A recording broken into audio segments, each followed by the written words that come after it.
All right, welcome to Mansion of the Heart TV. This is our series on artists with something to say.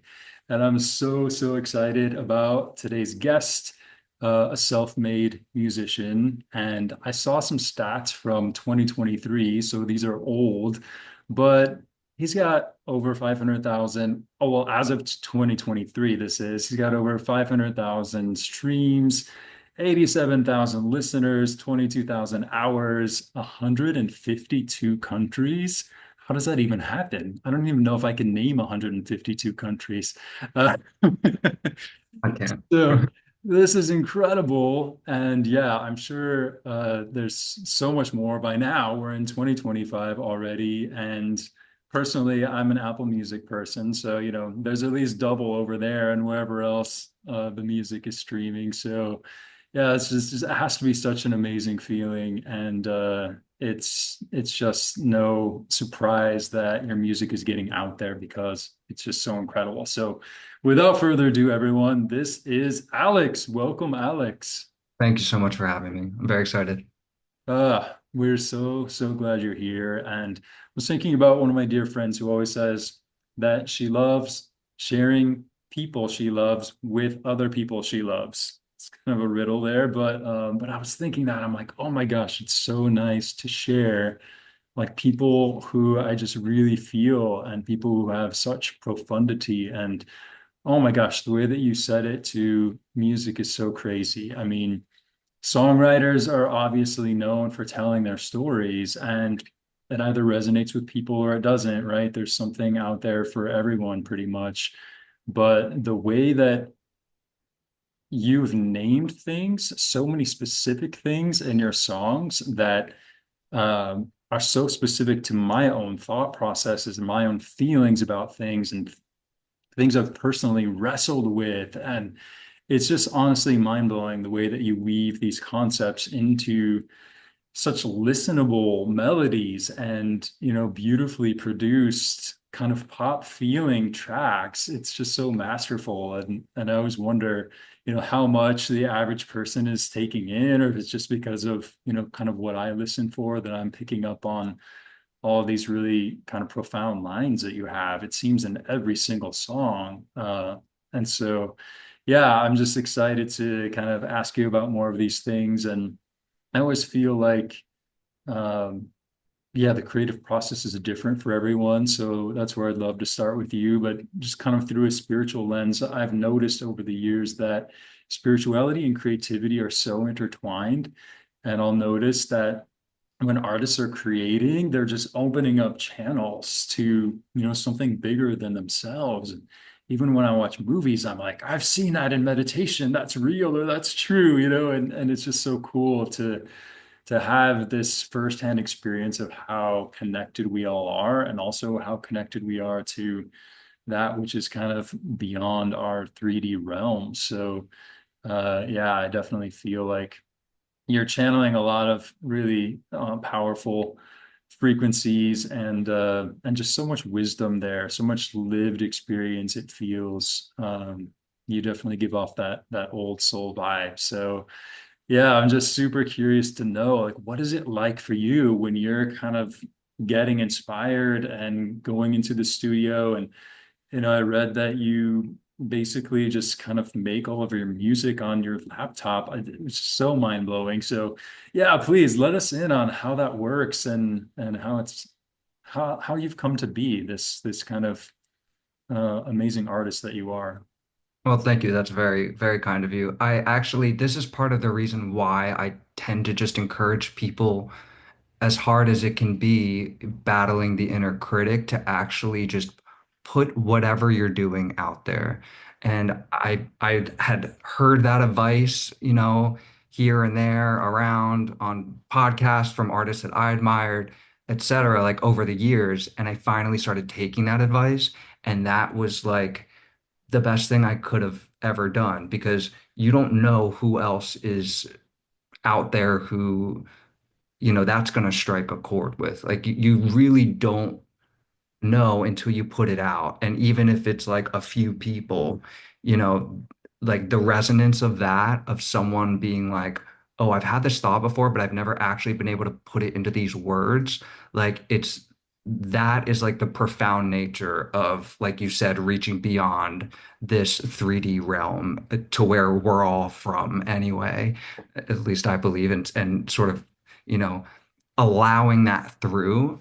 But in terms of the process, it like I find that my path of like unlearning, inner excavation, and my path of having people resonate with what I was doing musically are literally parallel paths. And I don't think that that's a mistake. I think it, sort of like the more you chip away at that marble block, the more you're revealing what's really underneath. And so that was like, that was like a huge point of resonance for me when I first started releasing songs. And it's just been an amazing experience to see that it could help other people. So yeah, I really encourage anyone, no matter what you're doing, if you're making songs, writing, prose, making, I see a water bottle on my table, making a cool water bottle, put it out there. Like it doesn't, you're either learning from it or you're helping and resonating with other people who need to hear it or see it or experience it. Mm. Oh, thank you for naming that. Absolutely. And you said a couple of things there that just ping, ping, ping, the unlearning and the excavating. And it's such a deep process, right? Like the average person doesn't even think about that, it seems. I love that we're evolving as a humanity, at least I think we are. I hope we are.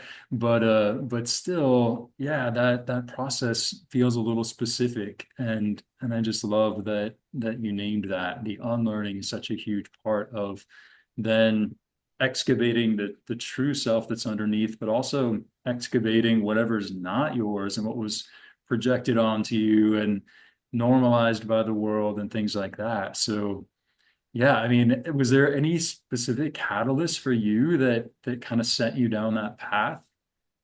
So I had had a series of like very rough years personally, that sort of led up to COVID. So I had like I lost my mom. I went through like an awful breakup. I was like I was like really in the rough there for a minute. So leading up to COVID, in the beginning of 2020, a songwriter that I really admire always talked about Rhonda Byrne's book, The Magic, and I finally was like, okay, January 1st in 2020, I was like, I'm gonna do this. It was like 28 days of, practices and different writing prompts and things like that.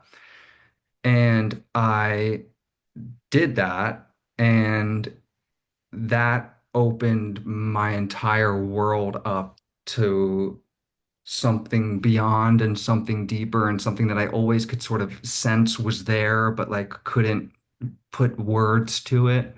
Um, And I think like one week they have you like make out like a magic check or something and be grateful for it every day. And like, the whole book is about like gratitude and how practices of gratitude and appreciation literally transform not only the way that you relate to the world, but how the world is relating to you and mirroring back to you. And I just had a profound experience where like the exact amount of money I put on this check came to me in the most unexpected way possible.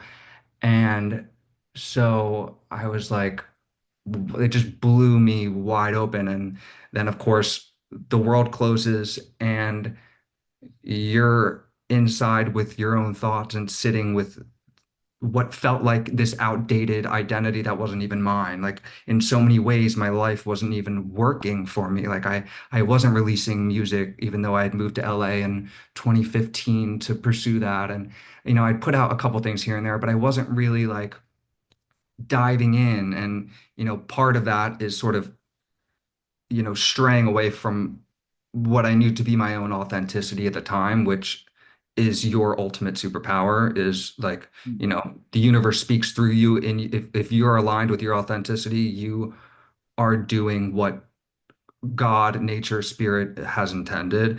So, yeah, that really led me on this inner excavation journey, sort of knocking down all these pieces of me that were not me for a couple years, honestly. Like I really like had never meditated before. I had never, done a lot of mindfulness practices or taken a look at myself and um it's which can be a tough journey. You are to a certain extent, you're kind of killing the person that people have grown to know and um and love to an extent. And so underneath that person, comes sort of the phoenix rising from the ashes, so to speak. So it's been a really wild like 5 years here, but I mean, there's no price you can put on coming into your own and just learning to be present, you know? Mm. That's what it's all about. Wow. Yes, yes. I'm going to ask you more about that later too, Of course. because of course, everything you're saying ties into some of my favorite lines from the songs. And oh, but yeah, it's so nice to hear you talk about this too, because like when I had a bit more of a dramatic spiritual awakening, I was in the clouds for so long. I was really out here, and it was so nice to touch the light and kind of come out of the density of life and trauma and all the things.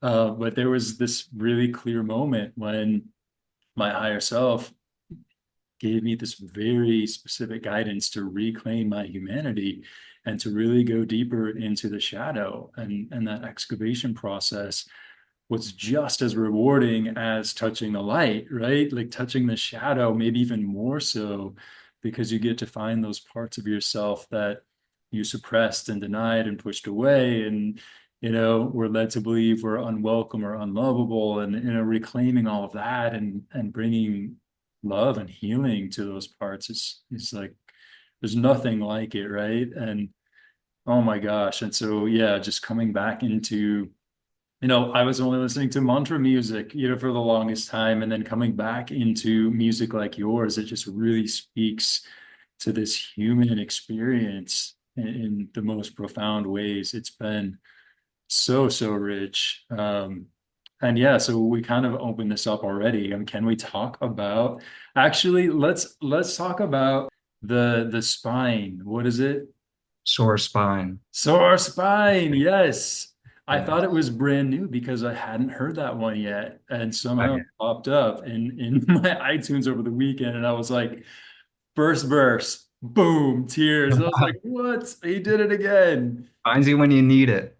Oh, I guess so. All right. Well, I want the people to hear this one regardless. It really blew my mind. Okay, so here's a line. I have a sore spine from all the times I've been forced to stand up for myself. Can we just like take a moment to breathe into that? I have a sore spine from all the times I've been forced to stand up for myself. Then it continues at some point, trying to take better care of my mental health so I don't go losing my mind. I don't have the energy to make another enemy, so I'll let you go. Let's just play a little bit of it and then you can tell us more. Does that sound good? Sounds Okay. good. I want the people to hear this. Cool.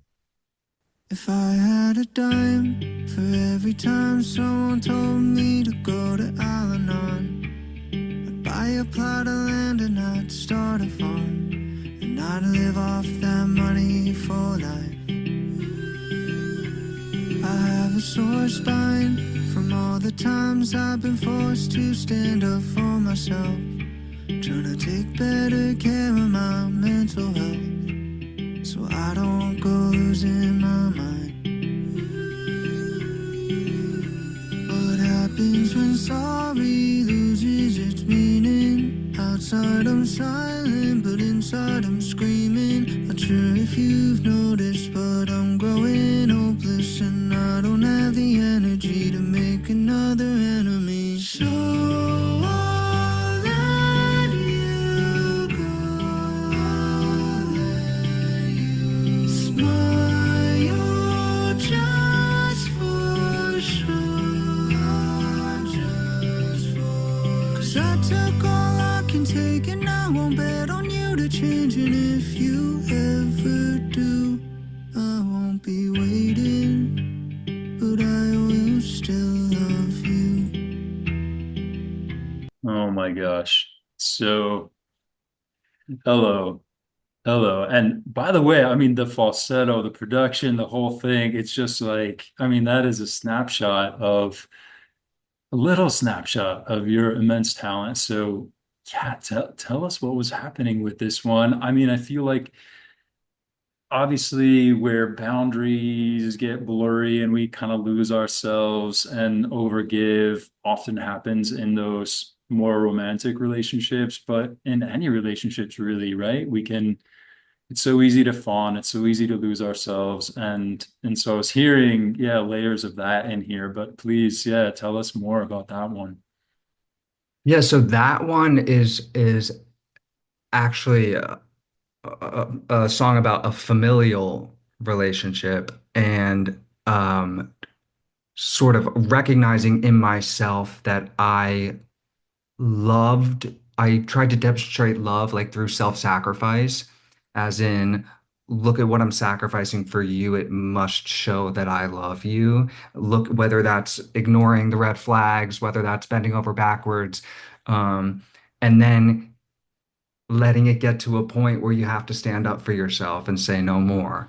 And so I keep a like a lot of songwriters do, I keep a note in my phone and I have a sore spine from all the times I've had to stand up for myself. And I was like that is something that I need to write about. And my process, like I will many of my songs are different. Like some of them have a bit more of a spontaneous process, but generally I'll have a note and then I try not to force write it. I'm not going to be like, I'm going to sit down and write the sore spine song. I'll just sit down with the intention to write and see what shows up and comes through. And one day I was sitting down and that melody kind of came through. And yeah, it's about sort of grappling with it's it's not really love to self-sacrifice. That isn't really love, because what I'm doing to myself, I'm doing in an outward sense as well, and I'm inviting in more experiences like that the more that I, act in a certain way. And in that sense, I do see reality as a mirror. So it was really grappling with that. Hmm. Oh, I love that.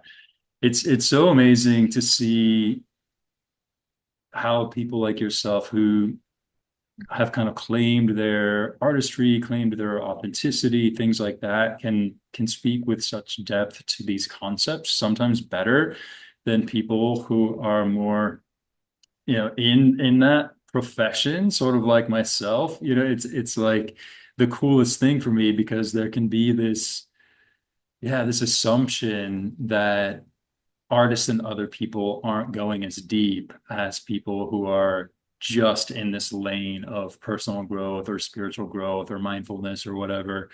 And I mean, you're coming for my job. You can take over. Like I can just pass the torch and no one needs me anymore. It's That's that what was Yeah, I have that to thank. That is the artistry, to be honest. Like I was saying a little bit earlier, the parallel journeys thing. It's like that is the artistry for me. Like that's the way that it comes through. That's the way that the messages come to and through me and maybe inspired by situations or whatever. But, it really is like I have this inner work is my foundation. It's everything. It's what I have to thank for anything that I do, including writing songs. Mm. Do you think that that's that's what draws people to the music? Like maybe even if they don't totally get it on a cognitive level, maybe they're feeling that there's something there that they need. Yeah, I think we can recognize it's so funny. I was just having a conversation with someone about this, especially now that we're inundated with, so much content all the time and we're constantly swiping through things. Our meter for authenticity is just sharper than ever. And you might not even be able to explain why this thing resonates why it's real, why I feel it, but I know that it's true. It's true for this person and it's real to them.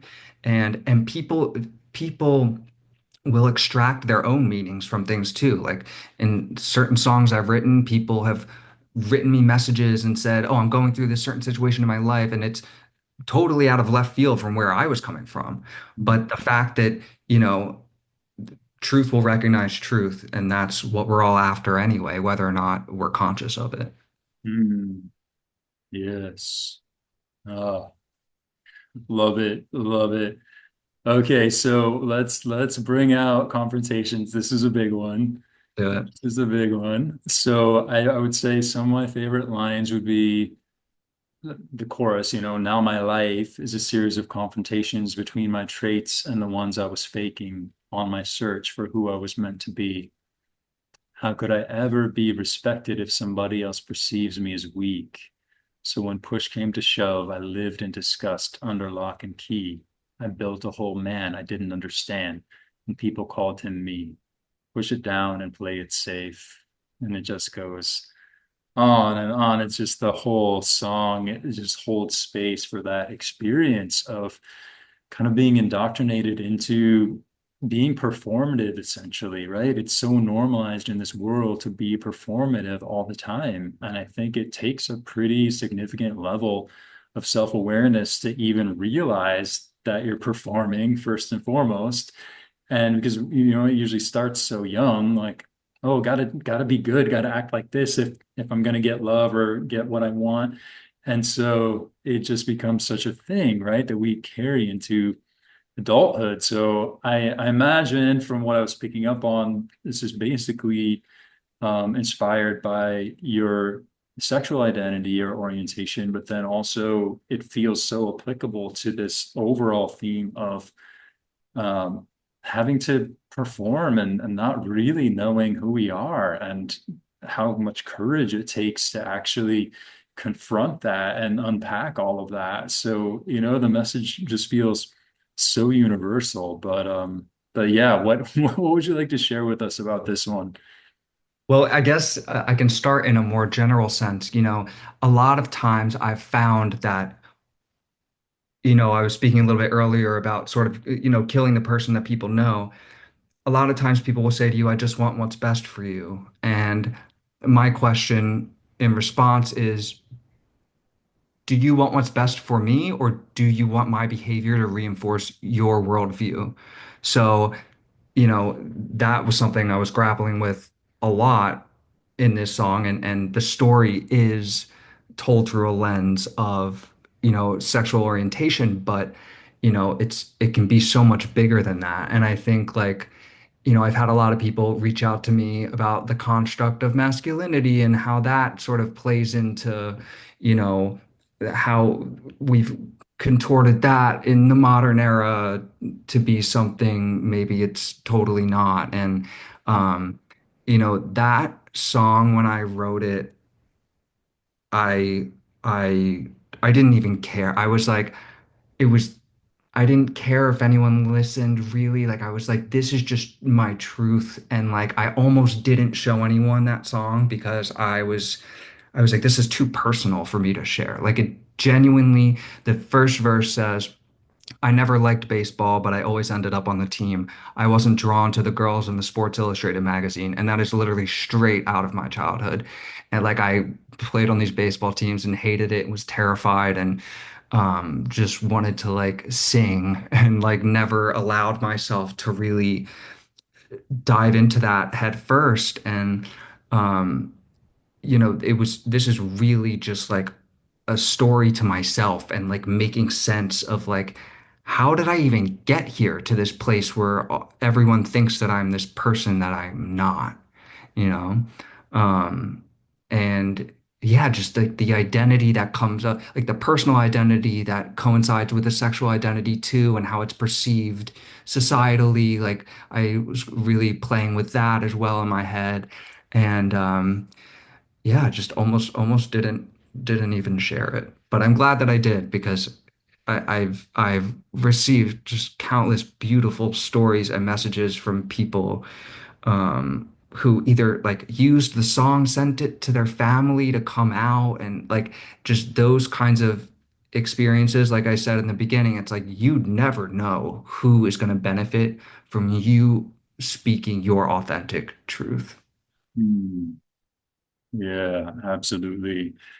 That one. I'm so glad you shared it too, but I get it. It's so personal and so vulnerable. And what would you say to those people who are really struggling with going down that road? I mean, how did you do that? How did you muster up the courage? How did you finally say, enough? I'm not gonna keep being this person that doesn't feel true to me. How did you even begin to do that? This is something that I honestly chalk up to like divinity. Like I really, it was, at a point in my life, and I wrote this song probably 7 years, 8 years after I came out. But the themes of the song were even still after almost a decade of like living my truth, they were still deeply woven into like my body and just like, the way that I interfaced with this three-dimensional world. Like, whether it was the way I acted, the way I was like had this inner dialogue of like critiquing every move that I made and stuff like that. So, the first thing I had to do was just like get quiet in my head and like, sometimes when I bring up the concept of meditation to people, it's often met with, I can't sit still for 5 minutes. I'm like, that you're doing it right. That means if you're able to even sit there and observe some thoughts for 5 minutes and just try to observe them, you're literally starting the snowball there at the top of the hill. Like, and not like pushing yourself in the beginning in this perfectionist sort of archetype of like, what do I have to look like? What does my life have to look like? Um, but it takes courage and bravery, but just to know that in that courage and bravery, the right people, the right resonant people will arrive. They always do. Hmm. Yes, yes. Trusting that, right? So important. Which is hard. The trust is like, and this was something even in that was sort of programmed in me very early on in my life. I couldn't trust anyone. I had to do everything for myself. It's like building up this like self-reliance in a toxic sense, but then also like using that and harnessing that self-reliance and that power to like step into yourself is the greatest thing you can ever do for yourself. Absolutely. Absolutely. Yeah, I do a lot of work in helping people understand how their trauma was preparing them to thrive in certain ways that were, really important to their souls. And gosh, you actually speak to this brings up so many other songs, but Heaven is Not a Place. You kind of in the very beginning, you sort of give a nod to reincarnation and and yeah, I feel like there's something else. It's a state of mind. I love that, right? Like there's something about that that is so true that many spiritual teachers have also spoken to in terms of like heaven and hell aren't real places, they're states of consciousness, right? And you kind of just wove that in really effortlessly. And you do that a lot when I think a song is kind of like, a love song or a fun bop or something. There's always that deep moment. So yeah. So what is your take on that? I mean, I definitely, as I said before, see this old soul energy in you, but do you feel like you've had many, many incarnations or Yeah, I mean, certainly possible. When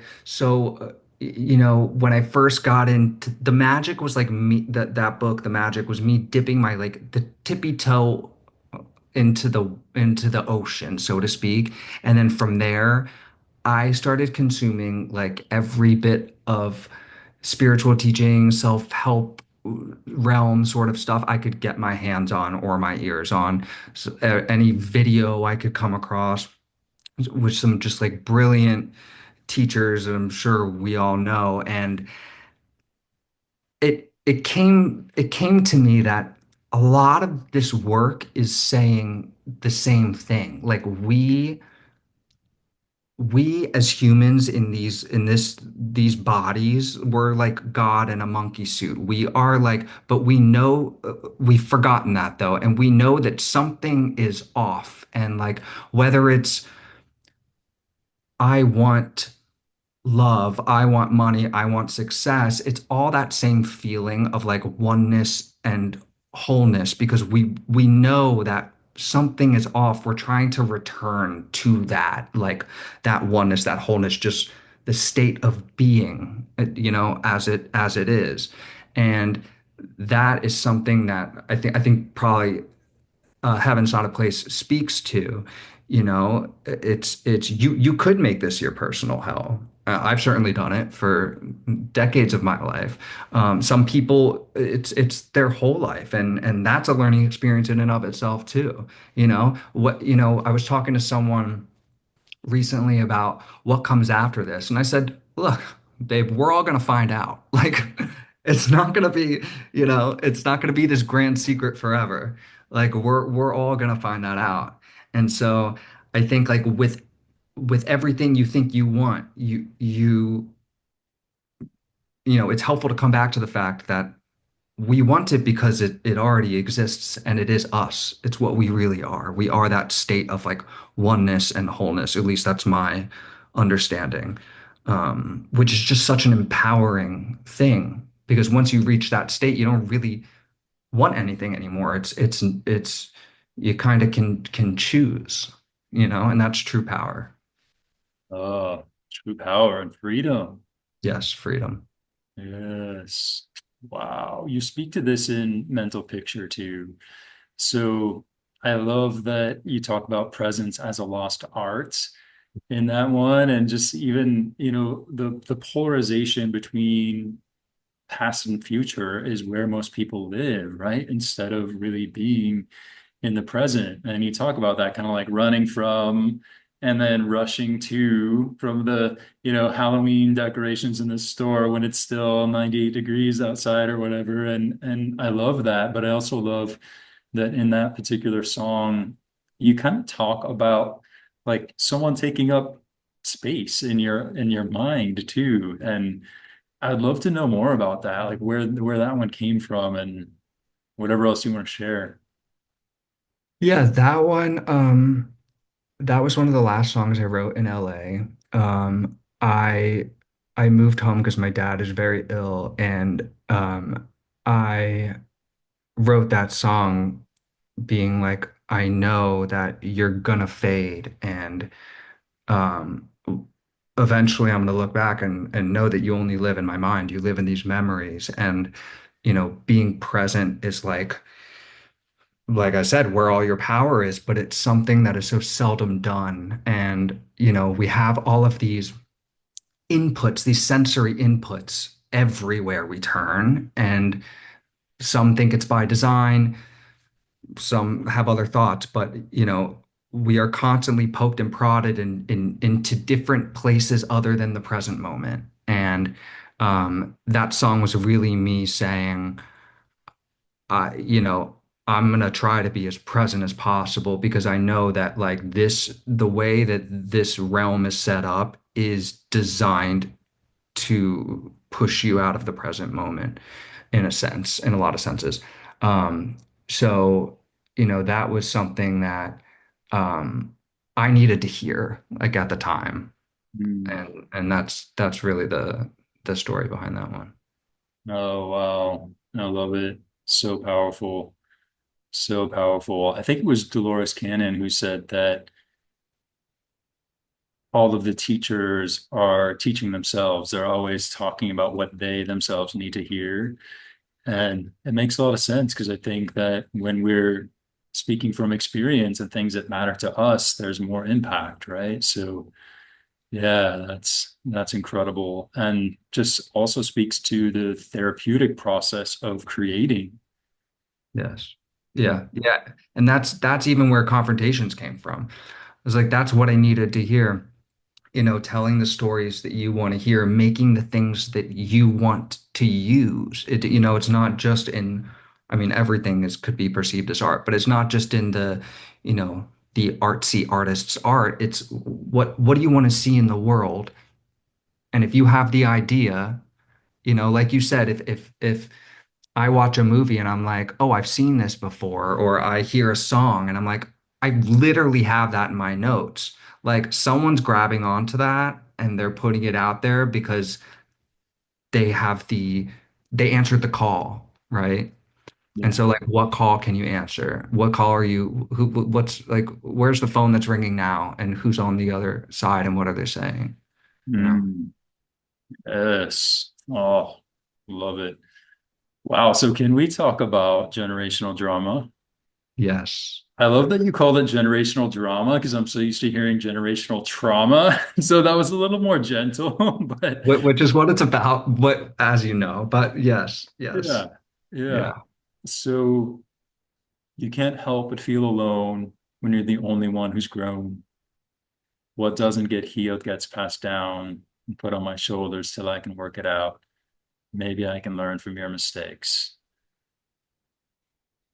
I mean, yes, yes. It's so interesting, right? How we'll find ourselves in these family units and we've got the epigenetics, we've got the yeah, whatever gets passed down. Some say 7 generations, some say 12 generations, but that's been a big theme for me and a lot of people in the community this last year, especially getting really real with how much is actually possible. It feels weighty a lot of the time, but also how much is possible in terms of transmuting and transcending that generational trauma and whatnot. And yeah, this one is another one that's just so deep and so profound, and the melodies and everything are just so insane.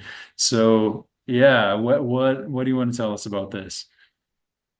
Well, it's the ultimate alchemy, right? It's like that song is like that was another one that I was like, I hope like some people in my family don't hear this, even though like it might go over their head. Like I don't know if it's, in a lot of these situations, there's not a ton of like self-awareness in general. So that's another thing to grapple with. But it's the things that I thought were like my greatest barriers were actually like the most direct paths to freedom in a sense. Like I'm like, well, I was born into this family with all of these internal issues and these struggles and that's where like the alchemy part comes in. That's where the observing yourself and what made all of this like this? What made me like this? And understanding that it wasn't the end all be all truth.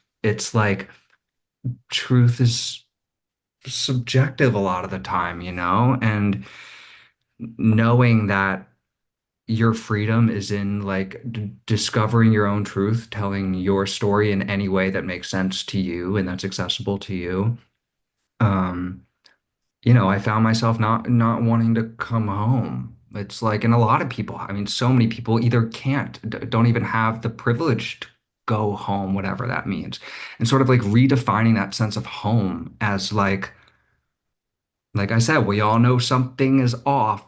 It's like, where is that true sense of home? It is with me. It's within, like going inward and finding that sense of home in yourself and really like reprogramming your nervous system to feel home. Because if you grew up in a situation where your nervous system never felt at home, even though you were technically in the house with the family, that's gonna manifest in a lot of ways in your relationships, in your relationship to say abundance or health or all of these, critical areas of the human experience, Um, and yeah, that song was just so cathartic to get out. That's another one that was just like, I need to hear this. Like I need to listen to this.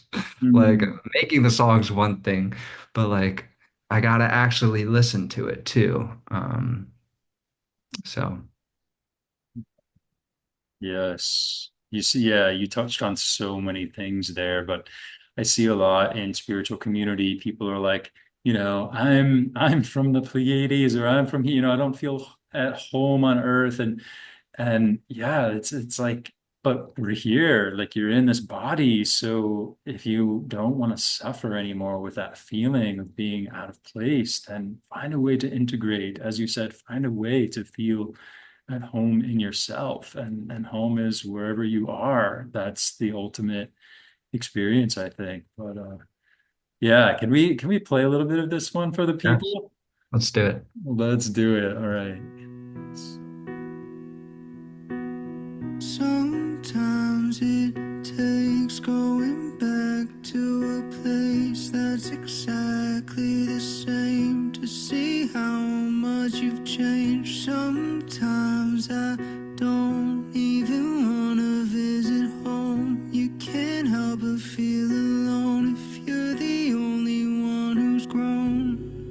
It takes me back to when I was little and I couldn't understand what doesn't get healed gets passed down and put on my shoulders till I can work it out. Now it's not only you with open wounds I've got to soothe. I can't undo the pain, but maybe I can learn from your mistakes. Maybe I can learn from your mistakes. Whoa, hello. Is that a masterpiece or what? I mean, what is it like to hear these back? Like I created that. I don't feel like I made like so many of these, the truest ones, I'm like, I heard it. Like it just already existed. Mhm. Um, this one too in particular, um, yeah, just, having left home, coming back and be like, I don't fit here anymore, And then to grow older and not even be consciously aware of the programming. I mean, many people go throughout their lives by no fault of their own, never having unlearned programming from, you know, childhood and or just societal programming in general.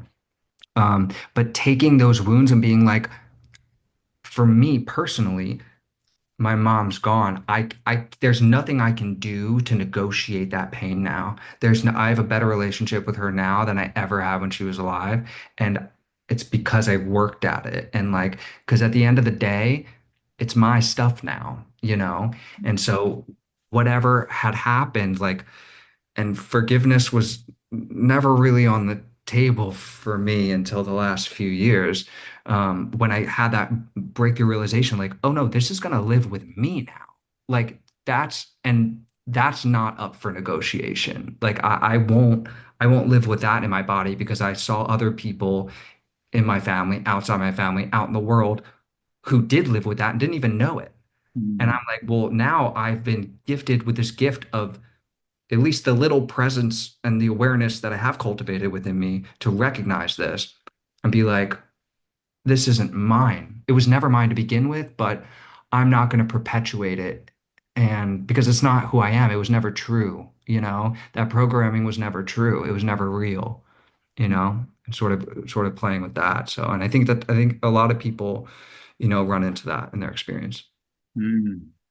Absolutely. Yes.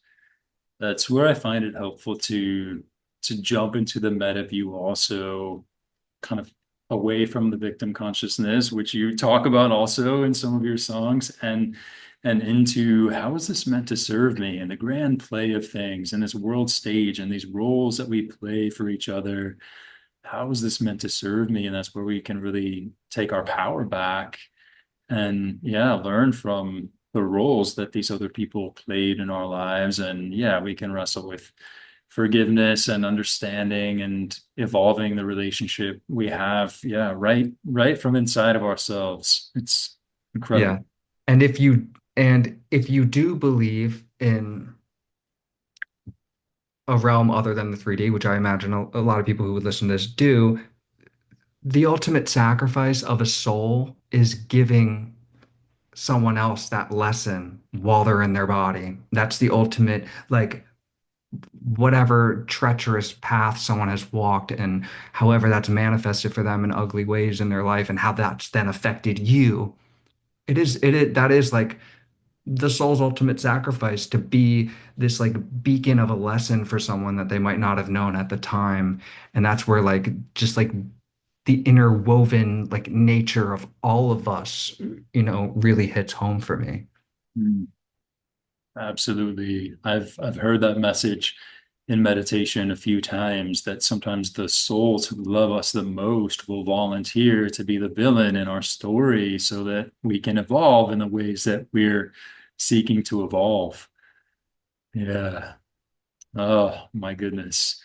Well, since a lot of this is outside of many folks' comfort zone, can we talk about comfort zone? Let's do it. Oh my gosh. So let's go into one of the lines I love. Now it feels too late to leave the bed I made.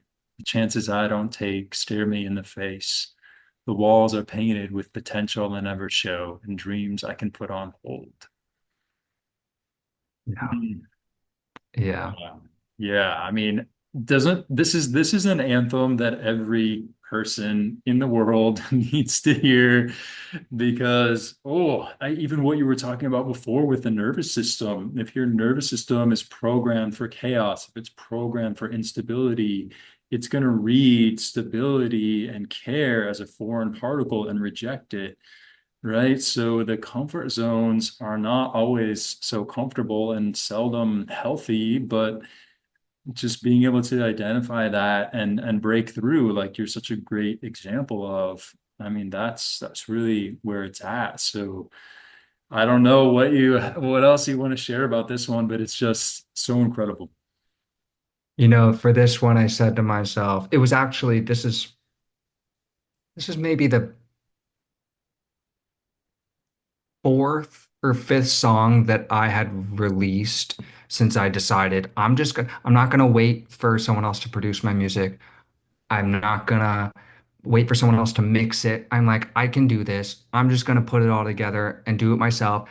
Don't care if they sound like demos. Like it didn't really, I was like, I want to get my message out. And like at the time I was just posting a lot on TikTok and like it seemed to be resonating with people.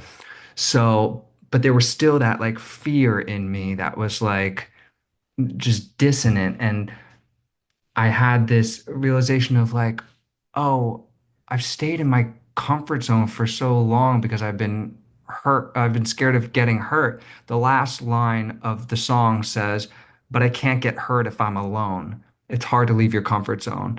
And the whole premise of the song was, if my comfort zone were an actual place, what would it look like?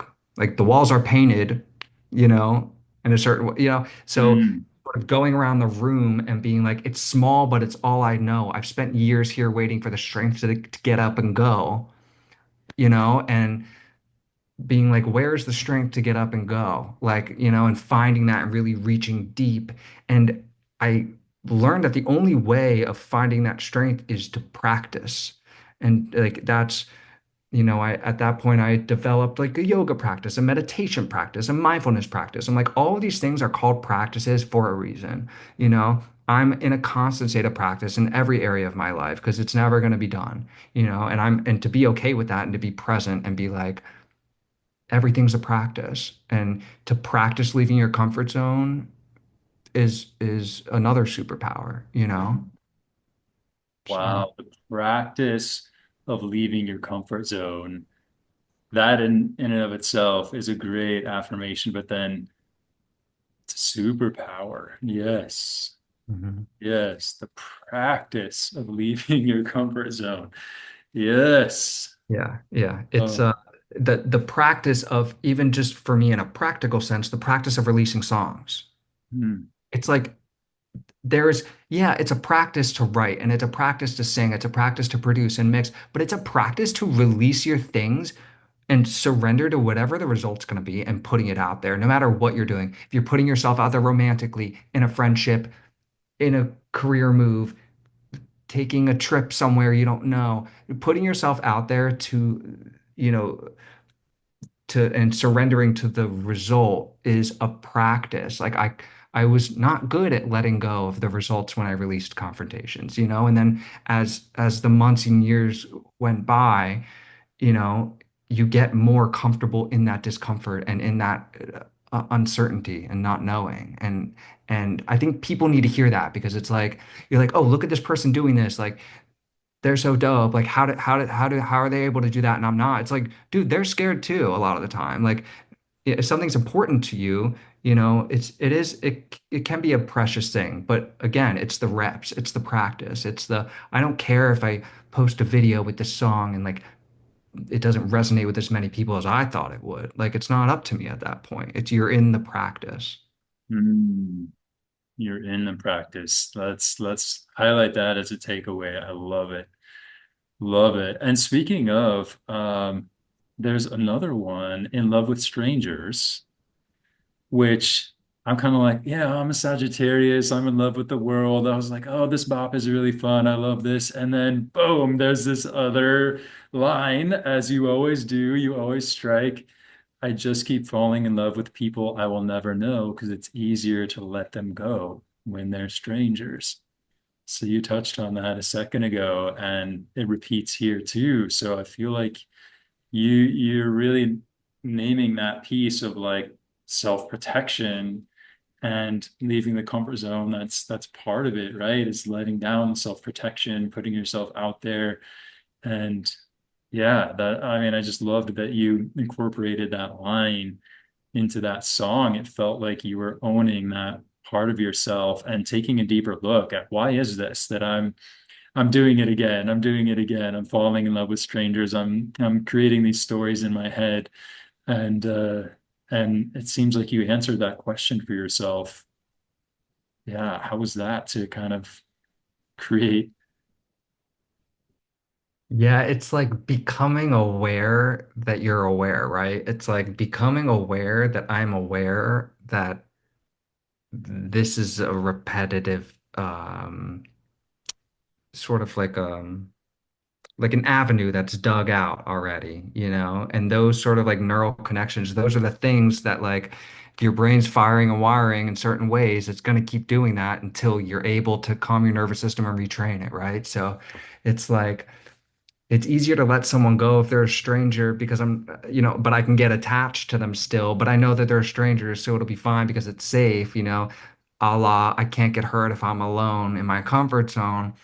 It's like that sort of attachment of needing to know or needing to be important or needing anything really, and just like coming into the present and existing and being and that, yeah, just like putting that out there to be like, maybe I'm not the only one who has this, you know, sort of dynamic, sort of like interplay in your head. Um, but it was fun, fun Oh, song. that's so cool. Thank you for elaborating on that. And it makes me even more curious about another one that I felt was similar, Gay or Taken. Mhm. Because that's like such a funny thing that we hear, a lot of women are like, why are all the great men either gay or taken? And you really grabbed that and made it into something spectacular. And so it's this kind of like fun song, but also you took it really, really deep. And I couldn't believe the vulnerability. Speaking of the nervous system and rewiring that, like you really named, oh my gosh, I here I am. I don't even know this person's name. I'm seeing their face for the first time and I'm taking off my clothes and realizing like, oh, the butterflies weren't because this was such a great experience. This was actually like a part of me or my body saying no to this. How did I stoop so low, you say? And so yeah, are there any other lyrics from that one you want to hit us with or anything else you want to say there? Yeah, that one I wrote, yeah, just about this like hookup culture that I found myself, you know, in as people of all different sexual orientations may. find themselves in. And I would just find myself like on the apps and just sitting there like, and then being like, God, what am I doing? And then, but still wanting the validation of it. I think part of my perspective, and this is just my perspective, like, at least as a gay man, like, you're societally sort of shown that or told, even if just implicitly, like, you know, you're not acceptable. And then if you are accepted in this certain context in an app, it's like I can't get enough of this. Like, okay, I feel accepted, whether or not like that's true or not. It's like I feel validated in my sexuality, so I'm gonna, you know, um, indulge. And like that was sort of me grappling with sort of like a lot of shame that I had, growing up about who I am. And yeah, it was yeah, I thought it would be funny to be like, since when are all the great men gay or taken? Like you'll get ghosted in 4 seconds on these. I'm just like, since when, and just trying to make it sort of like a fun kind of approach. And yeah, I think that was the first song I released when I moved back to the East Coast, and just being like, look, this is where I'm at right now, you know, and just like reaching deep and saying, this is me, maybe someone else feels this too. And I got, some messages about that one too, people being like, oh, I've had this experience. And so it's cool to put words to that and have people, have it help in any way. Hmm. Yeah, I've experienced that with a lot of my clients even who have this maturation process happen and become a little bit more self-aware and all of that and they have that same thought like what was I thinking, like why would I put myself in those situations, or where was my dignity in those moments, where was my self-respect. And I think it's so nice to name that, yeah, a lot of times we are looking for connection, looking for validation, looking for something. And it's not about shaming ourselves for those previous versions that didn't know yet. It's like we're always doing the best we can with what we have. Yeah. Yeah, that's the ultimate, like you hit it right there. It's like accepting, loving, and integrating that person rather than scolding them, shaming them. It's like something I've come to understand personally is like true love to me is acceptance. Like it's holistic acceptance. It's like in totality acceptance of the light and the dark parts of the part, not saying that you have to absolutely adore all of the like darker parts of someone, including yourself, but it's accepting it as part of the whole. And with that, those darker parts dissipate and can have the light shine on them. Mm. That's important. Oh, so important. Yeah, I've heard this message in meditation before, that the term unconditional love is redundant because if it's not unconditional, it's not love. Yep. And yeah, just pretending like we don't all have a shadow side is not really productive. And it's such an amazing feeling to welcome that. I've really been encouraging people to be in their reveals. There's so much that we can withhold. There's so many ways that we can perpetuate shame even by believing these parts of us are never going to be welcome or no one's ever going to accept them. And I think when we start to accept those parts of ourselves, it's easier to hold space for other people's shadow too, and let them know that it's welcome. It's all, we all have it. And to just be with it feels like a much more intelligent approach to life, really, and relationship. Yeah. Yeah. It's like if I call it out, if I know it, if I integrate it, then I'm not scared of anyone else calling it out. I don't feel like self-conscious about someone else looking at me and seeing part of a shadow because I've already loved it and accepted it. It's like how like comedians will like say things in a way like if they're calling it out, if they're making fun of themselves, it takes the power away from anyone else to really like say anything, you know? I'm like, if I've already accepted it, I don't I'm not worried about it being rejected by someone else. I love it because I love the totality. Mm, yes.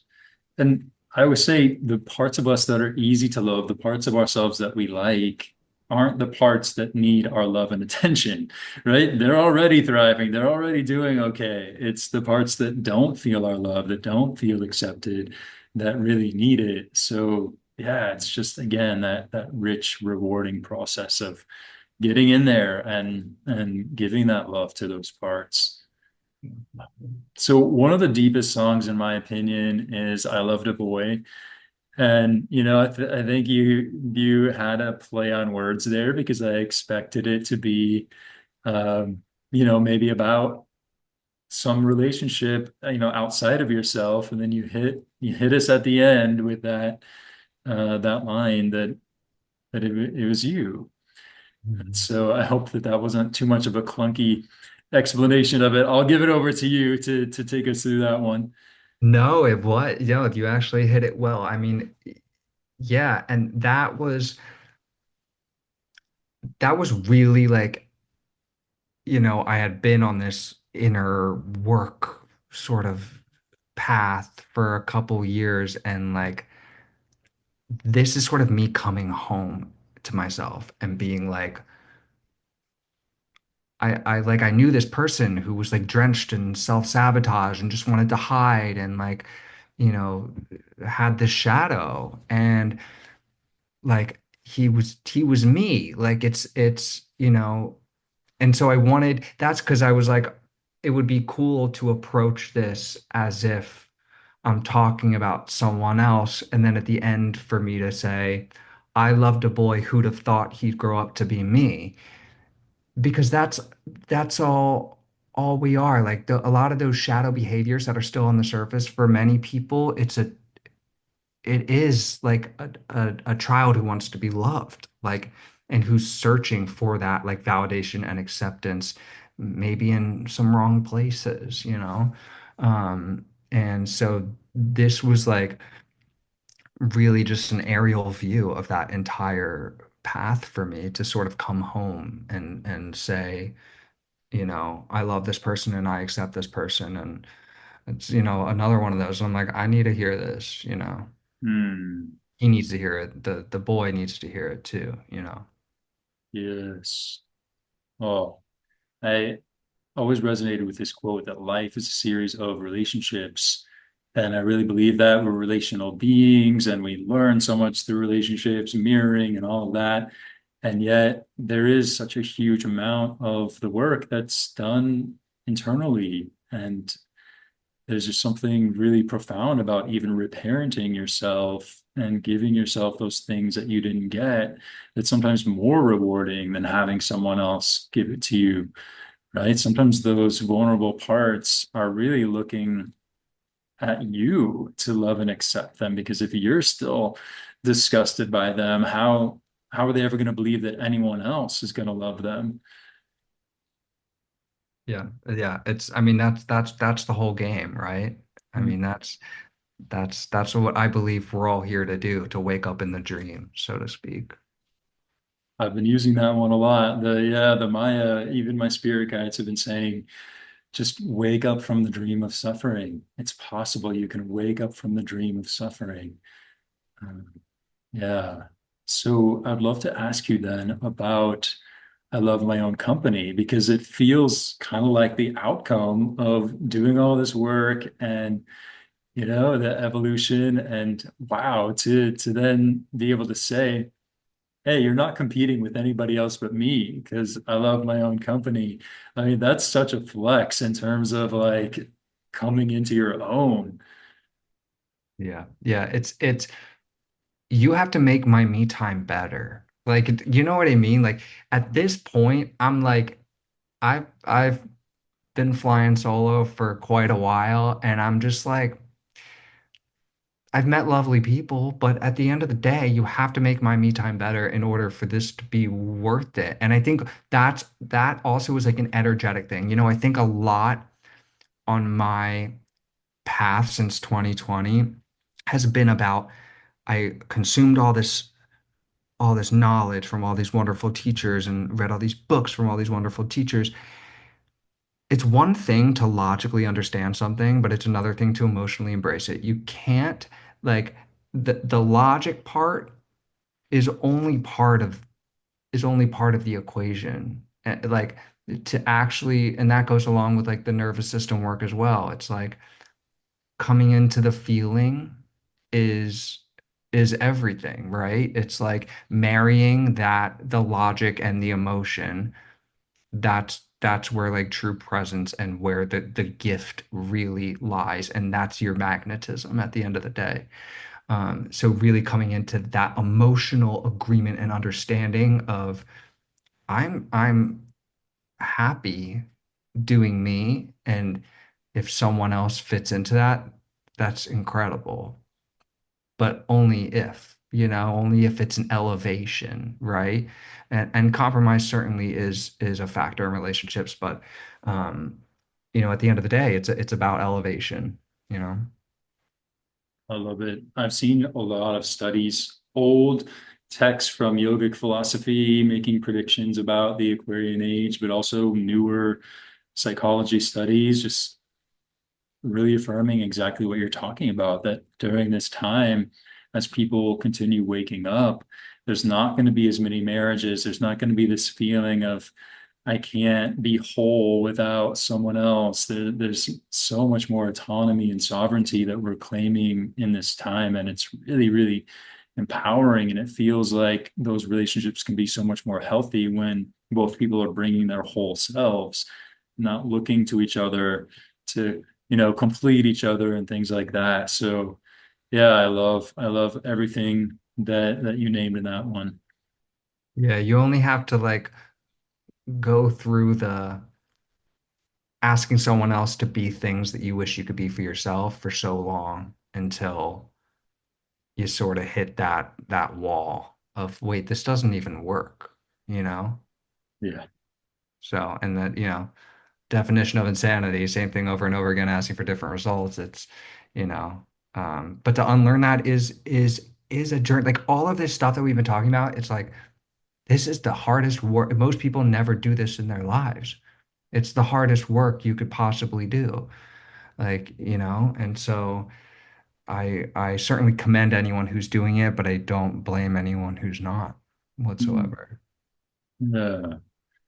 Yeah, that's the last couple songs I want to ask you about really seem to convey the kind of feisty, empowered side of you. And I love, of course, how Born After 93 speaks to, it's just so relevant for the time that we're in. And there's so many lines that are just funny too. Like every couple of years, we elect a new corrupt old guy as president. And, I grew up when there were not, when the aliens come, I'll say I grew up when there were nine planets, but they lied to us. So many amazing lines in Born After 93. But yeah, I mean, it's your money's no good if the planets, right? Like there's so many, so many things. This one is just like another anthem that I feel could really even educate some of the older generations on like, yeah, what's happening in the mind of a 20 something or a 30 something right now. So yeah, I mean, how did that? Did you just feel like I have to put this into a song, or how did that come through? That was another one I had in my notes. I grew up when there were nine planets, and it was during lockdown. I was writing every day. I would like write a song a day. And yeah, I wrote, honestly, it was in probably like 2020. I wrote like a little snippet of it. And it was like sort of like a half-baked version of the chorus. And then in 2022, I came back around to it because the chorus was like very vocally challenging. And I was like, I don't even know how I would record this. Like, I gotta figure out this melody and like make it work. And yeah, one day it just came and I kept pulling on the thread and I was like, okay. and it was in the midst of like all of these systems that were supposed to protect us and help us. I was looking around like, where are these? What happened here? And all these people who we were like, we pay to do something that they take the money and do ungodly things with them. It's like, I was just like, what is going on? Like, and I wasn't the only person who was seeing it, but there was it felt like such a contentious time. And I was just like, this is smoke and mirrors, dude. Like, this is like, what is happening? Like, and it was just born out of, pun intended, I guess, but it was just born out of this ferocity of like, what are you guys doing? Like, what are we doing here? This is not the backbone of society that you say it is. Like the whether it's the government or older generations, leaving, now people who are, between 20 and 40 worse off than their parent, stuff like that. It's like, it just so much wasn't adding up to me. And I was like, I'm pretty sure other people feel this way, but like if I can put it into catchy form, like, maybe people will like it. And and and And they yeah, did. it seemed to resonate. Yeah. Oh, for sure. It's brilliant. And I mean, that was just so genius how at the end you just repeat that line, oh, what I wouldn't give for precedented times. Oh, what I wouldn't give for precedented times. Yeah. Yeah, and then it's like you look back in history and you're like, there was like a good 40 years maybe there of sort of more precedented times. Like, yeah, there's always going to be like, cultural hot topics and events and things that happen, but you know, there was a time of some real prosperity, at least in this country, and that was sort of seemed like the rug was pulled out, or the ladder was pushed down after people got up, and just left me questioning a lot. But that's a really like fun song for me. Mm. It was just a joy to make, and a joy to see that people were like, yeah, what the heck's going on, you know?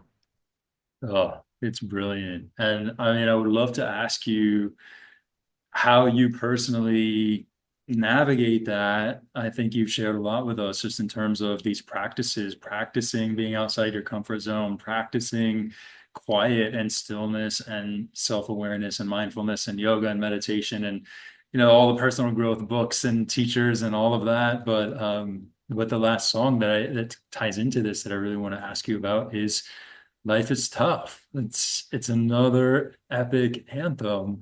Life is tough, but so am I, right? Give me hell, but I'll survive. It's just such a great, uplifting, empowering song. So maybe you can kind of tie in that song to how you personally kind of keep yourself in the spirit of that. Yeah, stillness is it. I can't hear the muse spirit, whatever, even it not even just talking about making songs, just I can't hear the next step if I'm not present and if I'm not quiet. And there will be a time to speak and to share, but the things that are spoken and shared come from the silence and come from the stillness is probably a better word. So just as much stillness as I can cultivate, and then to go forth and create with that sort of constant flickering flame of stillness that ignites a fire in the world. Um, that's really what I'm focused on now, and will probably stay with me forever. So So cool. I love it. I love it. Wow. There's just I feel like in the past, we were all so compelled toward the tortured artist type, that stereotype. And I've even heard artists say, like, yeah, since my life leveled out and I'm like happy and I'm just I'm not inspired to write much anymore. Like, I don't know what to talk about.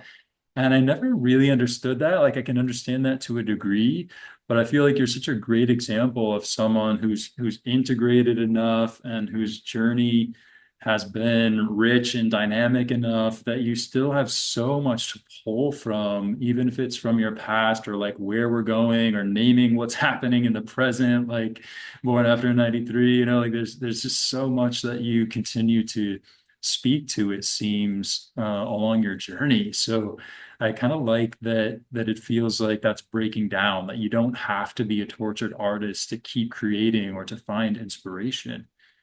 Yeah. Yeah. Being a student forever. I mean, like, I have a fair amount of like trial and error under my belt, but it's like we all do, but you're never like being okay with you're never gonna, what does getting there mean? And that's again coming into stillness and the present moment and like, what am I being called to do right now? You know? Yeah. Oh, I love it. Okay, so I mean, your music is just so mind-blowing and so profound and so beautiful. Just the melodies and the production and everything. I'm just so curious, like, are you happy with, obviously there's so thousands and thousands and thousands, maybe millions by now of people that are listening to it and enjoying it. Like, are you happy with it as it is? Do you want more? There's this part of me that's like, you should be really huge. But I'm curious, like, is there anything that you want, or are you just riding the wave and trusting that it'll organically unfold, or It is really interesting. So if you would have told me like 5 years ago that I'd have millions of streams, like lifetime streams on my songs, I'd be like, who? Like who that I made with like just alone? Like that to me would have been wild. But again, the thing of constant expansion, forever student, always learning. I moved back I'm from the Philadelphia area. I moved back here because like I said, my dad is ill and I actually, in one of the most serendipitous series of events that's ever happened for me, I met now one of my greatest, dearest friends and collaborators, and we're starting a new project um, that I am just so excited about, and I'm having so much fun doing it. And he is like a brilliant top tier producer and engineer and songwriter and artist. He actually lived in LA during the same 9 year window as I did. We went to some of the same shows, never met. I didn't had no idea who he was, and we met at a studio in Philly. Shout out Milk Boy. And it just has been such a wonderful, wonderful experience making music together. And it's the most fun I've ever had making songs. I've never like loved music more. And so in the coming months, we're gonna start rolling out our singles, and that is something that is just so invigorating and exciting. And I'm just in love with how it's unfolding now. It's like I already feel like I won. We haven't even put anything out, and I'm just like I already feel like we did it. So, and that to me, I've never felt that way, and that to me is like really a true sign of a wonderful journey to come. So I'm really excited about that. well, that is excellent news for all of us. So happy that new music is coming on the horizon. And then is it like a duo situation, or are you still going to be going as Alex, or Yeah, so we're going by Hollywood Rejects. So that's our moniker as a duo. So yeah, he focuses a lot. Like I said, he's like such a brilliant producer, engineer, mixer. Um, so he focuses sort of more on that. I tend to focus more on the writing and vocal side of things. So, I'll be doing the vocals and like a lot of the writing. And it's just, someone who has a skill set that's like this with you. It's like we don't try to do what the other person does very well, and we let the other person do what that they're good at. And it's just a very fulfilling um, project. And I'm just so excited to see where it goes. I'm not closed off to releasing solo stuff in the future. But for now, my focus has definitely been on this project, and we rented a studio we work in a lot, and I'm so excited about that. Wow, congrats. That is epic. Cannot wait to hear the new music. And I feel like I wanted to ask you too. You mentioned the book that kind of started it all for you. That was, what is it? The Magic in Me? The Magic, by Rhonda Byrne. Yeah, I think she wrote The Secret, and it's the magic. It's like a 28 day.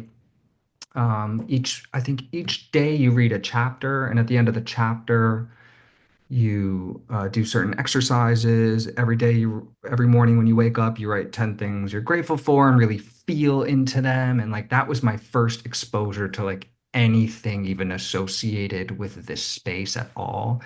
And it was just a great, like I said, just dipping my tippy toe in.